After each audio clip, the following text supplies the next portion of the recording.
পাচ্ছেন আমার হাতে এখন যেই কিপ্যাড ফোনটা দেখতে পাচ্ছেন, এই ফোন নাকি পানিতে পড়ছিল। এক কাস্টমার ভাই আনছে, দেখেন এই ফোনে কিন্তু নেটওয়ার্ক নাই, মাত্র 1% নেটওয়ার্ক আছে, 1 ডাক নেটওয়ার্ক আছে। তো দেখবো এখন ফোনের আসলে সমস্যা কি।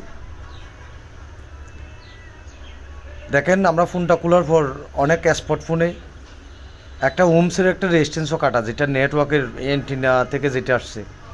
তো আমরা অল্প পেস্ট দিয়ে আইসিটা প্রথমে একটু নেড়ে দিব, কারণ আইসির ভিতরেও স্পট থাকতে পারে। তো দেখতে পাচ্ছেন এখানে একটা আমি জাম্পারিং করতেছি, কারণ এই লাইনটা কিন্তু পুরোপুরি কাটা, যার কারণে নেটওয়ার্ক দুর্বল। এখন আশা করি আমাদের ফোনে নেটওয়ার্ক আসবে।